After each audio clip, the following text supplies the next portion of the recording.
Thank God I ain't lost the location. Is RPA here? Okay, RPA is here.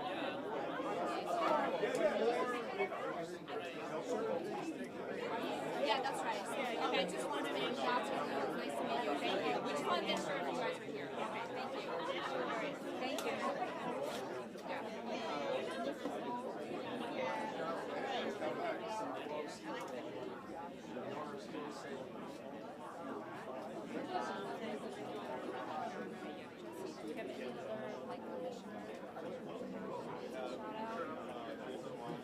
Right, this is here.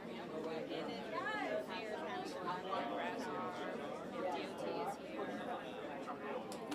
Hi.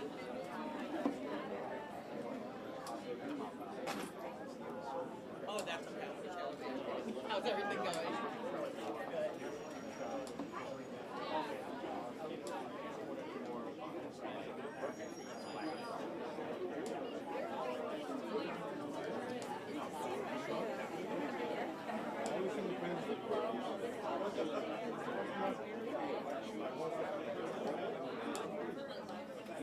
Good.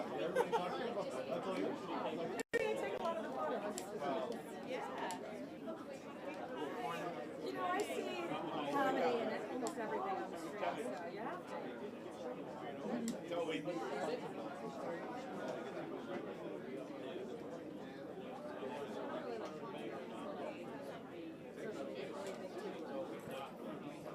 Every now and then.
No, your staff said you didn't want the picture.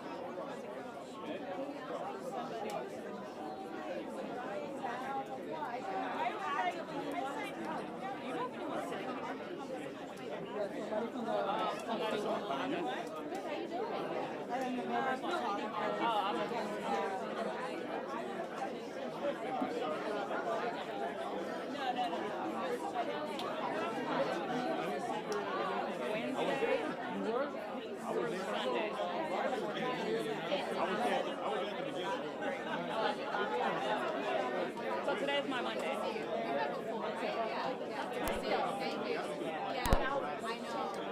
Wednesday, Thursday, day side. Friday, Saturday, night side. You do it better than me.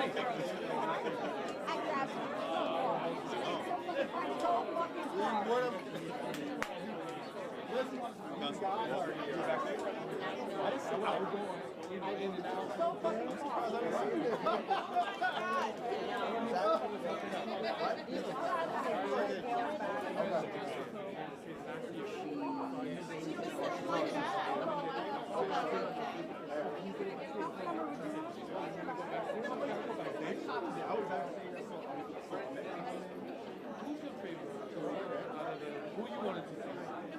Yeah, I was excited to see Common or Nas. When Nas brought out Coogee Rap, I was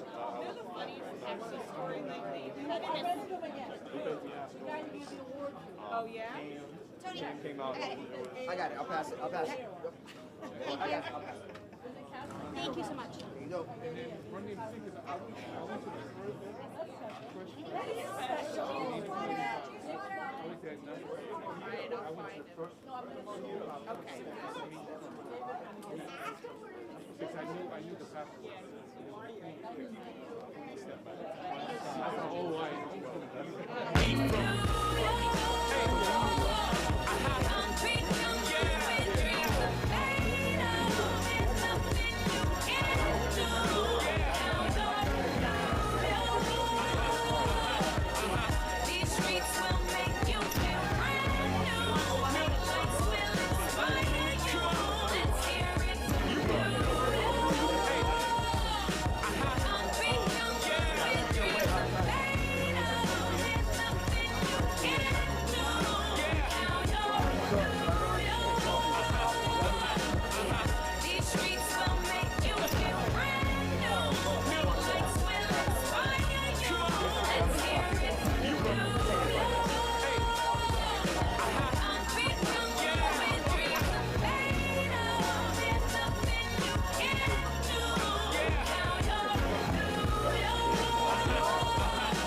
Thank you.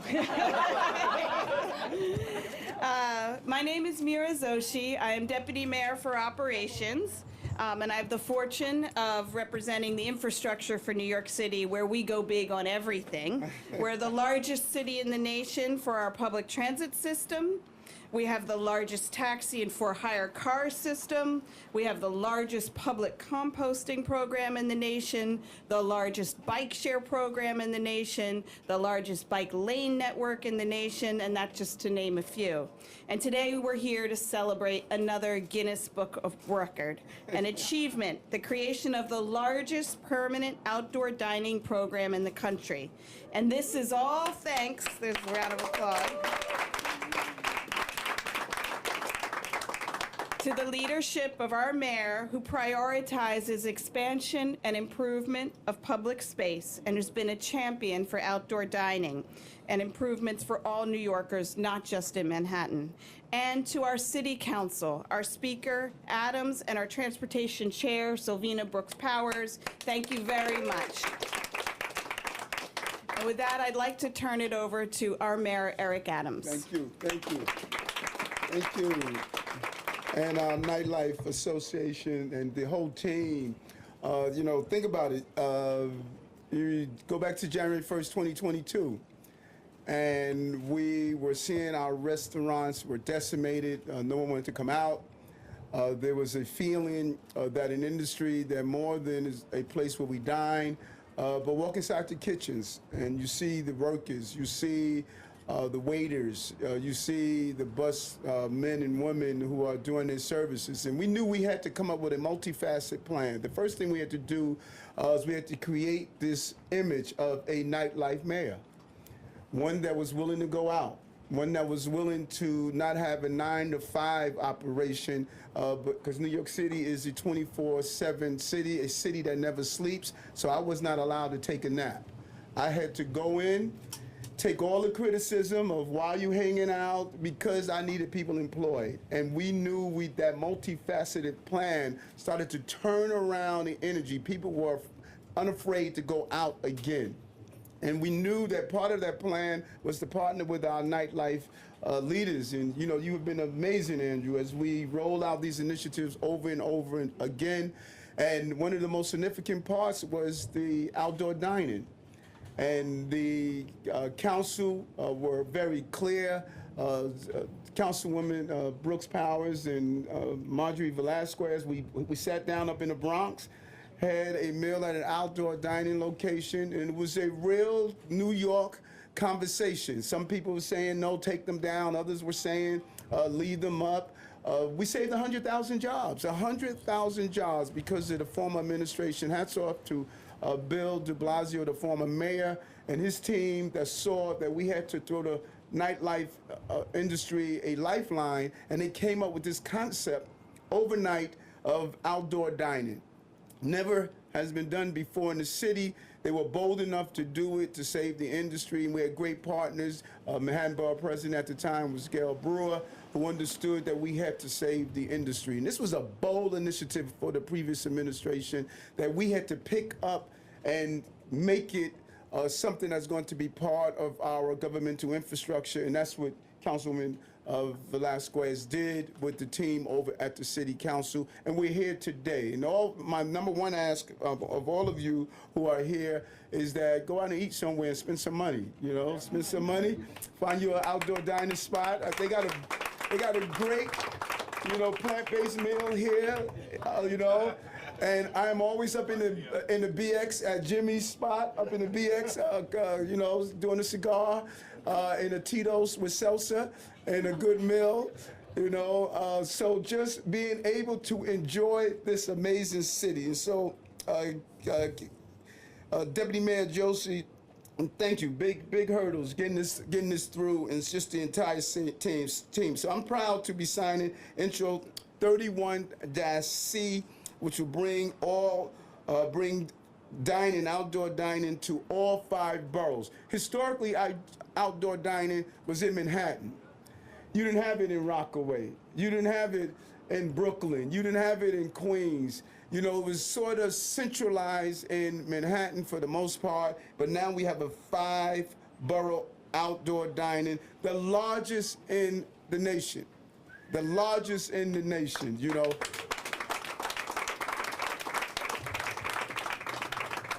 We have to get the list of Guinness Books of Records that we have been in 19 months in office with this city council. We've been able to do some good stuff.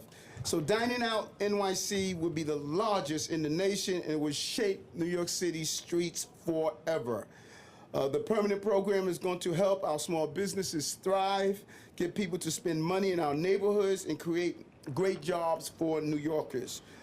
You know, many people forgot what happened during the pandemic, and we did not. We're going to get it right, and we're getting it right. It started outdoor dining. Now we are expanding this to the entire city, and we're using the space wisely. And you know, I'm a strong believer. You heard me say it over and over again. Mom said, if you don't inspect what you expect, it's all suspect. And so we had 3 years of a temporary program that we were able to inspect. We were able to figure out what we need to do differently, and we were able to come up with a great product. And that outdoor dining will be here forever, and it will continue to expand and grow, and we're going to continue to learn. If there's some things we got to pick up and do differently, we're going to do them differently. You know, we're not afraid to try something new. And so those of us who have been in Paris, well, you know what, Paris? We are now outdoing you. New York has outdoor dining. You don't have to leave New York anymore to enjoy it.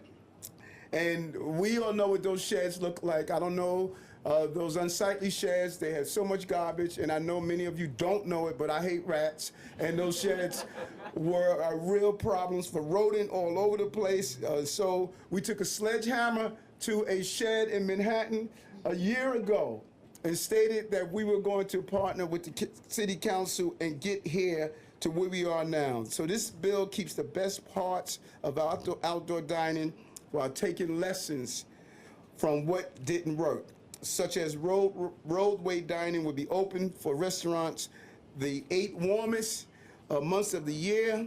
That timing would allow us to keep our streets cleaner, fight rats, and get rid of abandoned sheds. This is how we get outdoor dining done right, and it's continue to move us in the right direction. Really excited about this historic change. It would take all of us working together, and this is what we did. We brought people to the table, hashed it out. Kudos again to the speaker, to the leader that's here, Brooks Powers, and the amazing councilwoman for her work of crafting the bill, getting it across the finish line, and our public realm officer, Yating Liu, Jake Capistrand, and our intergovernmental affairs team, DOT, SBS, DCP, and across the city, and everyone who's comes out and support our amazing, amazing restaurants and nightlife in this city. We're excited about the future. This is a multi-billion-dollar industry. This is why people come here, because of the excitement, the bright lights, Broadway, and the great dining that we have in the city, all across the entire 5 boroughs. Some great restaurants. That's why we're here in the Bronx, because we know the great restaurants that are in all parts of our city. Work job, Wandell. Well done. Good job.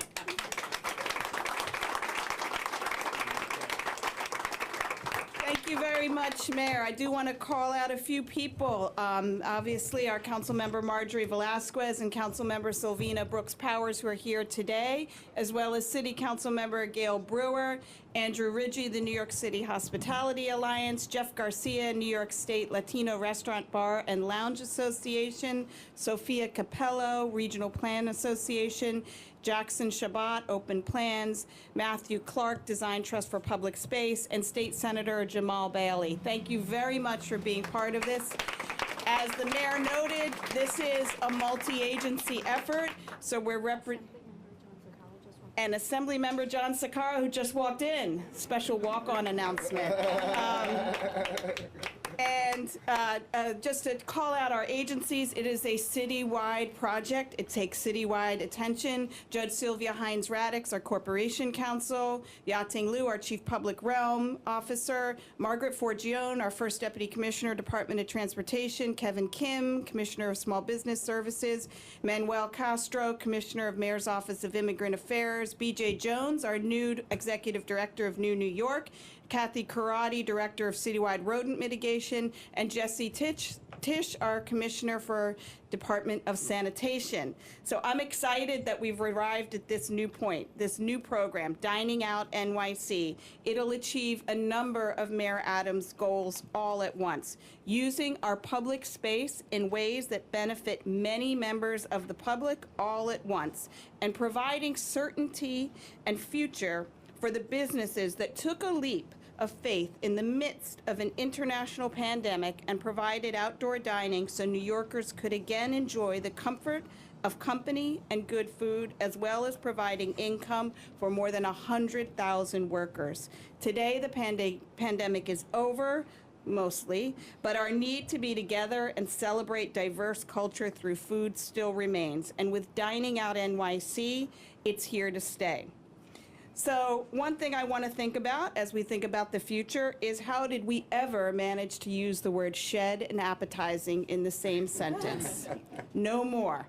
Dining Out NYC is the framework that ensures that the future of outdoor dining in New York City is vibrant, attractive, and safe.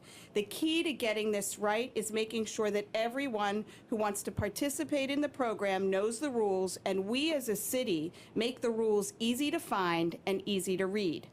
We know many businesses have made considerable investments in elegant and functional setups, so we're not just flipping a switch. These businesses will have time to transition, and this is a tremendous opportunity to create and support vibrant public spaces in New York. So I look forward to working with all of our city agencies to make it a success. And we couldn't have gotten here without the crucial partnership with City Council and the men and women across the city agencies. So it's no surprise to you that this is a very complex project, and anything involving our streets and sidewalks is complex, and the legislation covers much of that challenging territory. So we're lucky to have had a tremendous partner in City Council, Councilmember Marjorie Velasquez, who understands this complexity and was willing to dive in with us and find solutions. So I'm very happy to introduce Councilmember Marjorie Velasquez.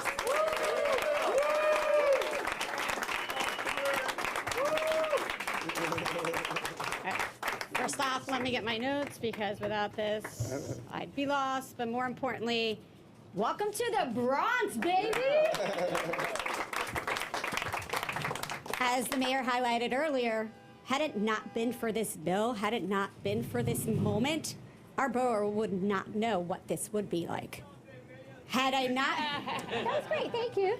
Had it not been for businesses like this, Havana Cafe, who was hosting us today, but more importantly, it's their story that just captivates what this whole city stands for, the borough, and certainly this district stands for. When we're talking about coming into a district, being the first, making sure that they're working with community, and it's never easy, right?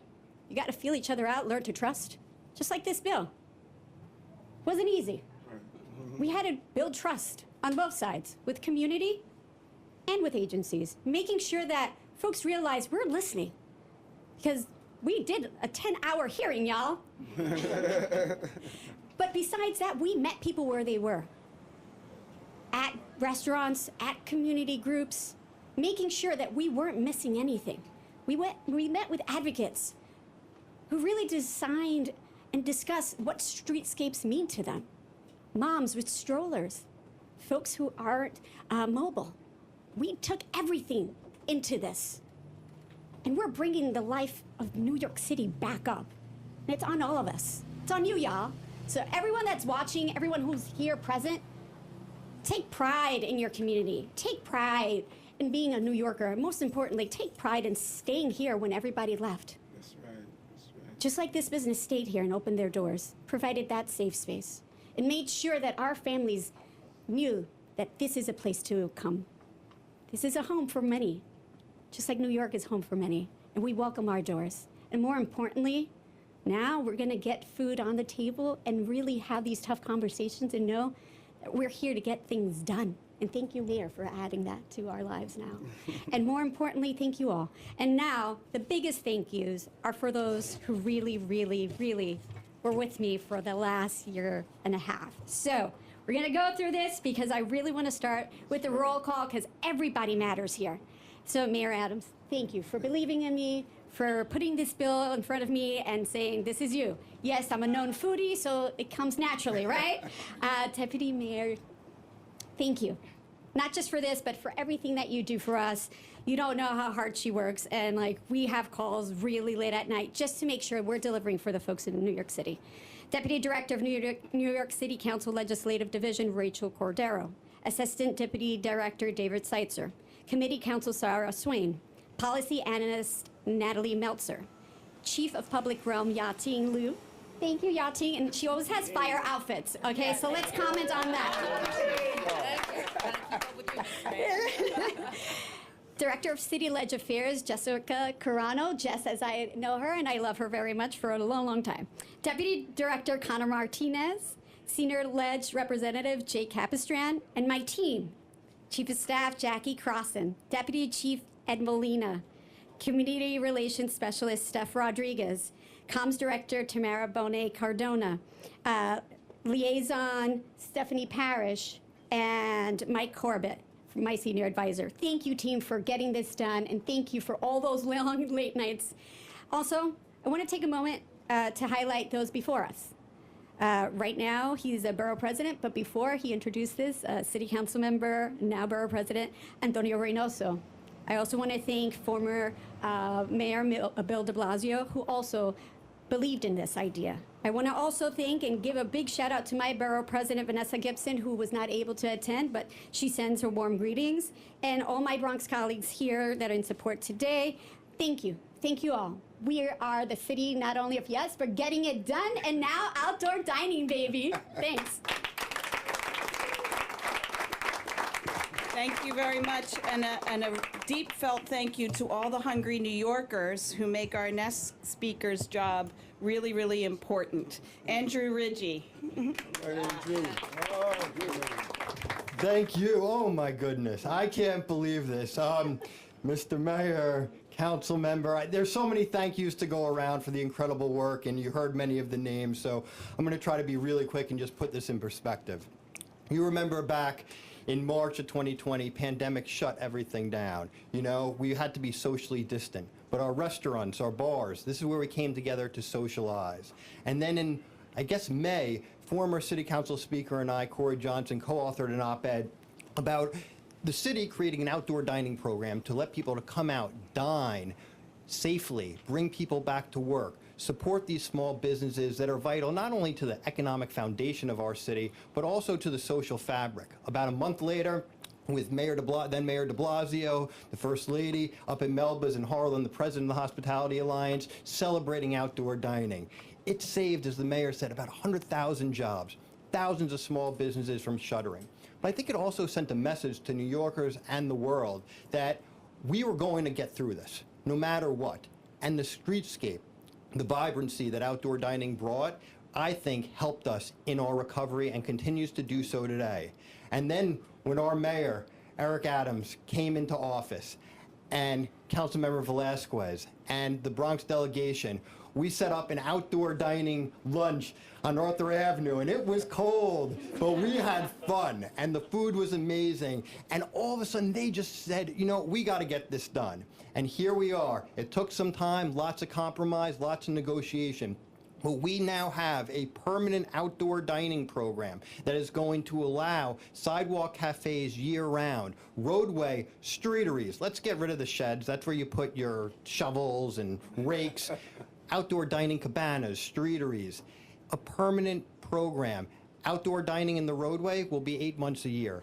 Sidewalk cafes year-round. But what also is so important is this program is going to cost so much less than it did to have a sidewalk cafe before the pandemic.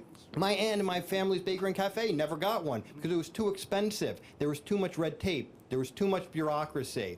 And a lot of people don't know this, but thousands and thousands of restaurants in neighborhoods across the 5 boroughs were never even permitted to have outdoor dining. Yesterday I was at Lloyd's, Near's Historic Tavern in Woodhaven. He wanted a sidewalk cafe before the pandemic. Guess what? He couldn't get it because he was zoned out of it. So this program is going to be more inclusive, costs less money, cuts the red tape and bureaucracy, and addresses the concerns and issues that residents, restaurants, workers, and all people that use the public space have. So we're so incredibly thrilled. My partner Bookman, working on this program, had experience knowing where we were and where we had to get to. So I just want to thank everyone, especially people like Kevin and his team here at Havana that know what this program meant to them. So Mr. Mayor, Councilwoman, council members, all the electeds, all the advocates, thank you, thank you, thank you.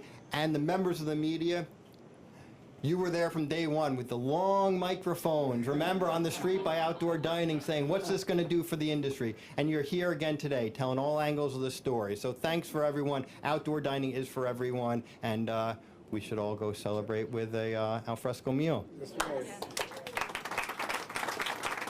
Thank you. Next we have Jeff Garcia, New York State Latino Restaurant and Bar and Lounge Association.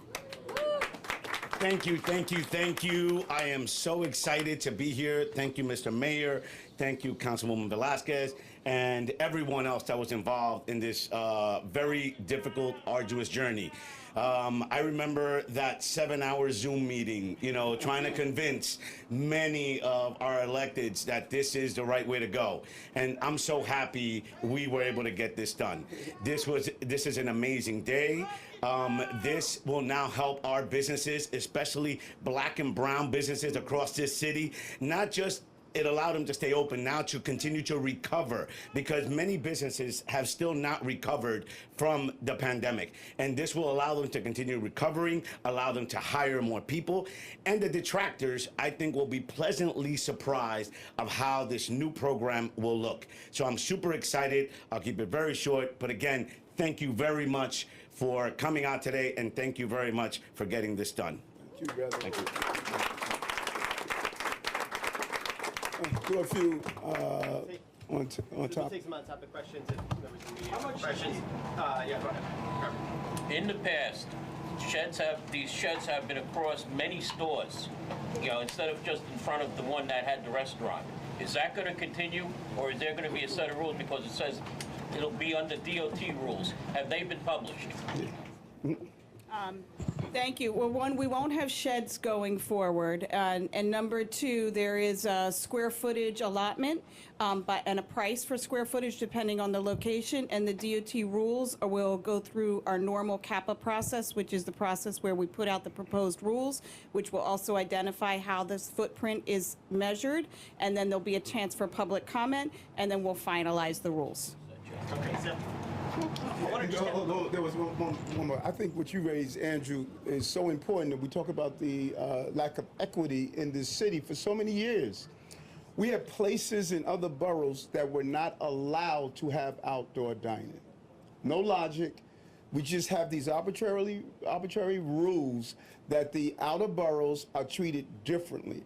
And we just don't believe that we cannot have something in one borough that is not allowed in another borough because it's just unfair. And we're finding that over and over and over again. And those are some of the things that we are dismantling in this administration. So, speaking of dismantling, the owner of this restaurant told us it cost about $35,000 to put up this structure, and that after he takes it down under your law next year, he doesn't know if he's going to be able to afford to put it back up again. If other restaurants feel the same, isn't what you're actually doing shrinking the footprint of outdoor dining in New York City? No, I don't think so. And, you know, as the councilwoman stated and Andrew stated, we had to come to a middle ground. How do we have a successful outdoor dining plan in a complex city like this? 8.8 million people, 35 million opinions. Everyone wants to do it differently. And so what they did, the 9 hours or 10 hours, you know, the 10-hour hearings, the Zooms, we had to come to a sweet spot that everyone is walking away with, okay, I got something. And that's what the council successfully did. And so are there going to be things that if we had an ideal way to do it that would have been done differently? Yes, but that's not the reality. We have to get a product that can function in a complex city like New York. Mike, on the price per square footage you mentioned, will that vary from neighborhood to neighborhood? And can you kind of elaborate on what some of the other rules you're considering will be? Sure. So the price per square footage will vary neighborhood to neighborhood. It's New York, location, location, location, right? So there'll be a range between $5 and $6 for the sidewalk, I believe, and between $5 and $31 for the roadway. And some of the other aspects that will be the more detail will be provided in the rules as they're promulgated will be the actual pieces of the roadway setup, where they can be in order that we have access for emergency vehicles, the seasonality aspect of it, because this will be picked up and put down so that there is infrastructure access during the off-season, as well as the kinds of equipment that can be used. For example, we'll have water-filled barriers instead of soil-filled barriers that are currently the common use today. Do you expect the rules to be kind of promulgated? The rulemaking has been starting as we've been doing the council legislation, so we're happy to have a good start on it. There is, I believe, a deadline within the legislation for rulemaking of 90 days, right? So that's the timetable that we'll be working within.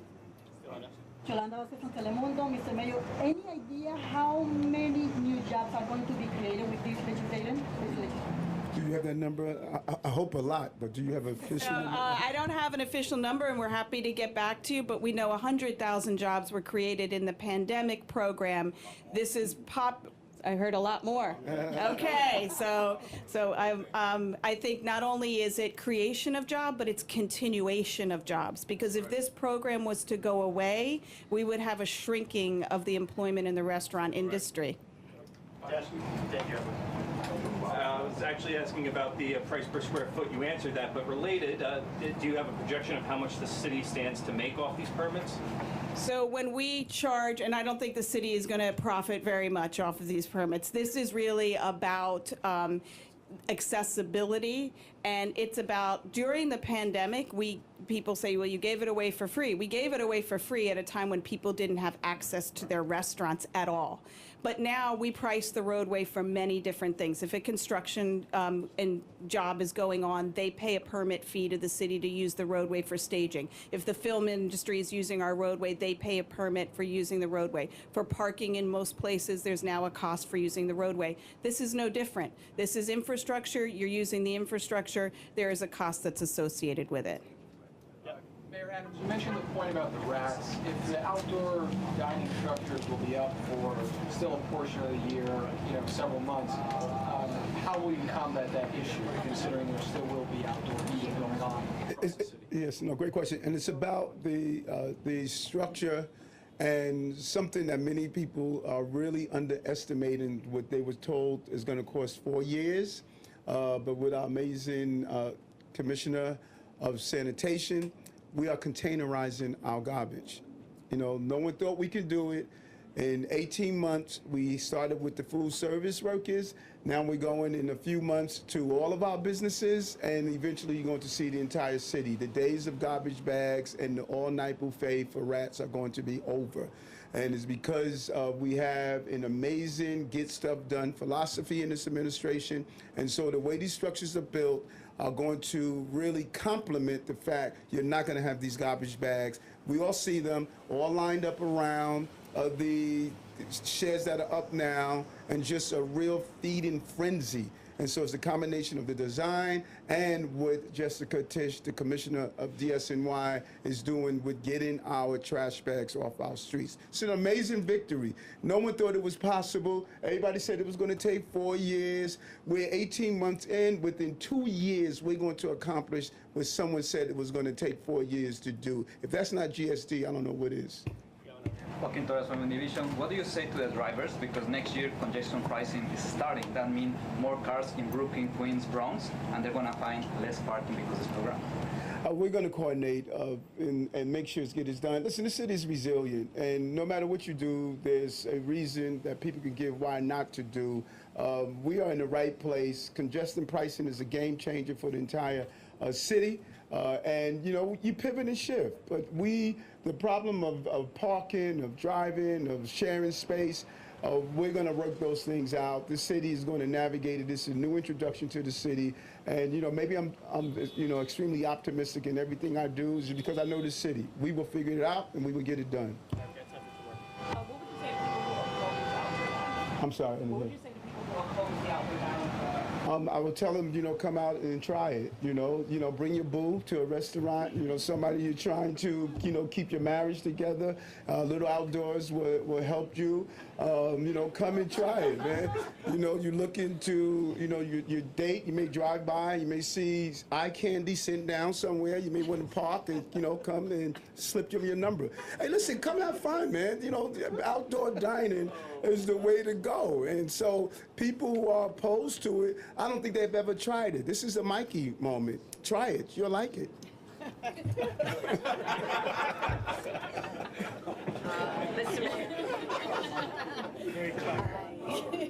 Hard question. Yes. Restaurateur Danny Meyer says he's not going to open his restaurants because the hotel that they're in is going to house migrants. And number two, what are your thoughts on the state letter that was sent to you today, critical of how you're handling the migrants? Okay, let me finish, and I'll answer that because it's you.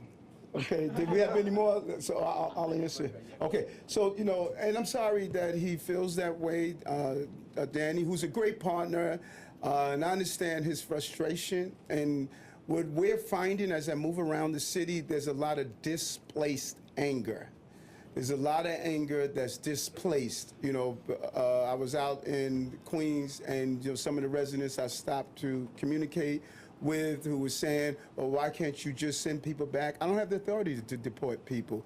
Why can't you just not house them? I don't have the authority not to do that. And so our goal in this administration is to give people clear information so they don't have this displaced anger, and know that this administration and the city council, the state lawmakers, our congressional delegation, they've all been in unison that this should not be happening to New York City. And the residents are frustrated, they're angry, and they have a right to be. And we're frustrated and angry. Now with the Yeah, with the governor's letter, you know, first of all, I thank her for giving her analysis over this extremely difficult time, what we've all gone through. She pointed out some things in a letter that she feels that we could approve on coordination, like her spots. She said she had a number of locations that we turned down. We're going to sit down and show her why we could not use those places. She stated that the invoicing, of getting the invoices in, were taking too long. We want to sit down and show her why it took that long, and to come up with some ideas of, you know, we are really pleased with the relationship we have with this governor. Unlike, you know, some of the tension with other administrations, we have, the governor and I have constantly talked about our coordination. And so if her observation is that here's some things that you can do differently, we're all in. We're all in. We sat down with the council members the other day to get some feedback from them. We sat down with our congressional delegation. We've done tours through the HERC. One thing no one is stating that we didn't do. We've housed 100,000 people. Unlike any other city, no child and families slept on our streets. I think people need to really understand that. I've been to the border. I visited other cities. You do not see babies in encampments sleeping on our streets. And it wasn't until the dam burst a few weeks ago that a large number of men and women from the African, or men from the African diaspora, was sleeping outside the Roosevelt. That was a sight you did not see here, you saw it elsewhere. So whatever feedback my partner in the governor's mansion wants to give, we want to hear, but we want to also explain why some of the actions we took. So people who depict that letter as a brutal attack against us, you know, that's how people want to see the governor and I fight. That's not going to happen. I like her, she likes me, and the things that we can learn from each other, we are going to do together. From the subway safety plan, to rolling out our housing initiative, to recovery of New York, to dealing with migrants. I like the governor, and I'm sure if you go to the governor and say, what do you think about Eric? She would say she likes Eric, and you know, those things that we can learn from each other, I'm willing to do so. Okay, thank you. Mr. Mayor, can you respond to Damian Williams' statement that the safe injection sites are illegal? We got to sign the bill, so I'll talk to you. Where am I real quick, it'll take a few minutes.